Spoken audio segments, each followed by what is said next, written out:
أنا اللاعب الوحيد اللي ظلمته هو حريمة. واش ربيع حريمات مظلوم مع الركراكي ولا الحقيقة اللي ما بغيناش نشوفوها؟ واش بصح محمد ربيع حريمات ثقيل على خيارات وليد الركراكي ولا كاين ظلم واضح للاعبين ديال البطولة؟ السؤال اللي بقاو كيطرحوه بزاف ديال ودار نقاش كبير بين الجماهير. الا جينا نشوفوا الواقع، ربيع حريمات مع الجيش الملكي راه لاعب مختلف تماما، كابتن حقيقي عنده شخصية قوية في التيران، كيعرف يسير الماتش وكيبان في المواعيد ديالو. وسط الميدان ديالو فيه كلشي، تمريرات دقيقة، قراءة مزيانة وحتى اللعب، وزيد عليها الأداء ديالو في المنافسات الإفريقية خلى بزاف ديال الناس يقولوا علاش هاد اللاعب ما ياخدش الفرصة مع المنتخب المغربي. ولكن ملي كنمشيو للمنتخب الصورة كتبدل، المناجات قليلة وحتى ملي كيتنادى الفرصة كتبقى محدودة. وهنا السؤال اللي كيتطرح، فين هو المشكل بالضبط؟ من جهة المدرب وليد الركراكي عنده رؤية واضحة، كيأكد باللي الإيقاع ديال المباريات الدولية مختلفة تماما على البطولة الوطنية، وكيعتمد بزاف على اللاعبين اللي متعودين على هذا النسق العالي في أوروبا. ولكن من جهة أخرى الجماهير عندها رأي مختلف تماما، كيشوفوا باللي حريمات كيقدم مستوى ثابت وأحيانا أحسن من اللاعبين محترفين كيجلسوا في الإحصائيات في الدوري الأوروبي. وهذا التناقض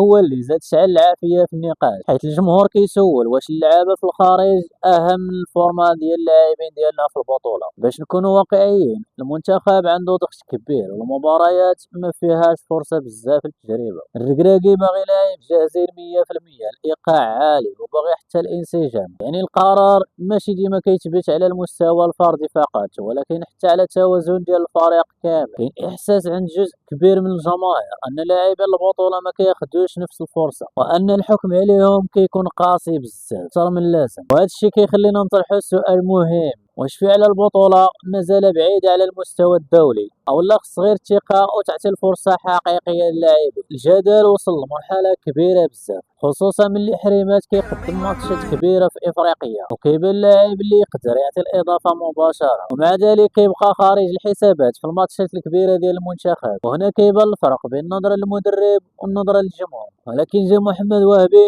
عاود فتح لينا هذا النقاش. المدرب محمد وهبي عيط لينا لمحمد ربيع حريمة، وهنا بزاف ديال الناس تساءلات واش هذا الاستدعاء دليل باللي اللاعب فعلا كيستاهل الفرصة؟ واش وهبي شاف فيه لاعب قادر يعطي الإضافة مباشرة ولا غير اختيار مرتبط بطريقة اللعب ديال الفئات؟ كل مدرب عنده فلسفة ديالو، يمكن وهبي كيقلب على اللاعب عنده قيادة وتنظيم في وسط الميدان، وحريمات كيوفر هذا الشيء بامتياز. وهذا الشيء كيطرح سؤال آخر مهم، واش المشكل في المستوى ديال اللاعب ولا غير في الرؤية ديال المدرب؟ وحتى في آخر ظهور ديالو مع المنتخب في الماتش ضد منتخب الإكوادور، الماتش سالب التعادل ولكن حريمات خلى البصمة ديالو وحتى قدر يسجل واحد الهدف اللي كان غادي يقلب الماتش كامل، ولكن الحكم ما حسبوش. وهاد اللقطة زادت طرحت تساؤلات جديدة، حيت بزاف ديال الناس قالوا شوفوا حتى ملي كتعطي ليه الفرصة كيبان. وهذا الشيء زاد أكد لبزاف ديال الناس اللي لاعب يستحق فرصة كبيرة في المنتخب. دابا جاوبوني بتعليقات، واش ربيع حريمات يستحق يكون رسمي في وسط الميدان المنتخب ولا الركراكي عنده الحق والإيقاع الدولي أكبر من البطولة؟ وإلا كنتي مع إعطاء الفرصة لحريمات تكون هو اللاعب اللي خصو ياخد بلاصتو. واش استدعاء محمد وهبي الأداء ديالو ضد الإكوادور كيأكد باللي حريمات مظلوم؟ كتبوا لي الرأي ديالكم في التعليقات وما تنساوش ديروا لايك وتبارطاجيو وتشتركوا في القناة. نشوفكم في فيديو جديد.